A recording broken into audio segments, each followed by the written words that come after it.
আদালতের নির্দেশে অবৈধ নির্মাণ ভাঙার কাজ শুরু হলো। হাসানাবাদ থানার তালপুকুর এলাকার ঘটনা। এখানকার সাদ্দাম হোসেন ঘোরামি নামে এক ব্যক্তির বাড়ি তৈরি সরঞ্জামের দোকান ভেঙে দিচ্ছে প্রশাসন। হাইকোর্টের নির্দেশেই এই নির্মাণ ভাঙা হচ্ছে। গিয়াসউদ্দিন বৈদ নামে একটা জায়গায় জায়গার অবৈধ নির্মাণ করে সাদ্দাম হোসেন গাজী, এমনটাই দাবি গিয়াসউদ্দিন বৈদ এর পরিবার। এরপর গিয়াসউদ্দিন বৈদ আদালতের দ্বারস্থ হয়। বহুদিন আদালতে আইনি প্রক্রিয়ার মধ্য দিয়ে আদালতের নির্দেশ দেয় এই নির্মাণ অবৈধ এবং এটাকে ভাঙার নির্দেশ দেয়। সেই নির্দেশ অনুযায়ী আজ সেই বিল্ডিং ভাঙার কাজ শুরু হলো।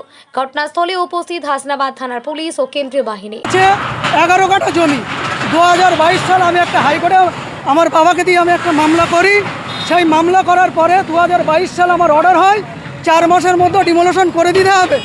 কিন্তু তৎকালীন সরকার থাকার সময় এখানে আমি একাধিকবার প্রধানকে সবাইকে জানানোর পরে প্রধানকে প্রাইভেট রেসপন্ডেন্ট করে 7 নম্বর পার্টি করা হয়েছিল। প্রধানের ডাইরেকশন ছিল ভেঙে দেওয়ার জন্য 4 মাস। প্রধান ভাঙেনি, না ভাঙার পরে পুনরায় আমি প্রধানের এগনেস্টে কন্টেম্প ফাইল করি।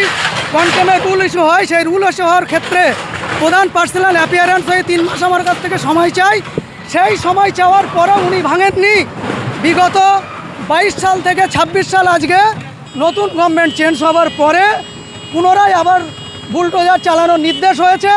মহামান্য বিচারপতি জাস্টিস শম্পা সরকার, জাস্টিস সুপ্রা ঘোষ, আমার আইনজীবী মাননীয় ওমর ফারুক গাজী, তিনি আবার রিট ফাইল করে একটা 7 ডেজের মধ্যে অর্ডারটা পাস করেন।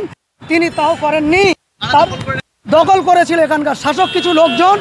এ জমি মাফিয়া, যে বর্তমান এখানে বসেছিল সে জমি মাফিয়া এবং তৃণমূলের ছাত্র ছায় থাকে। বহিরাগত দিয়ে আমার বাবাকে আর আমাকে এই প্রকাশ্য দিবালোককে এই জমির উপরে মারধর করা হয়েছিল। তার মেডিকেল ডকুমেন্টস আমাদের কাছে আছে। সমস্ত এভিডেন্স আমরা থানাতে দিয়েছি, কোর্টকে দিয়েছি। তারপরে আজকে আমি সাকসেস হতে পেরেছি।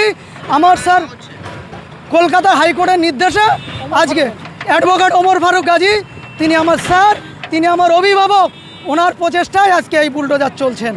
এটা আমার নাম মোহাম্মদ সিরাজ বৈদ্য লালটু।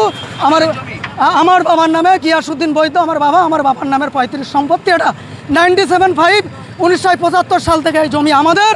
বহিরাগত এসে বসে এখানে তসরুপ করে আমাদেরকে মেরে তাড়িয়ে দেয়।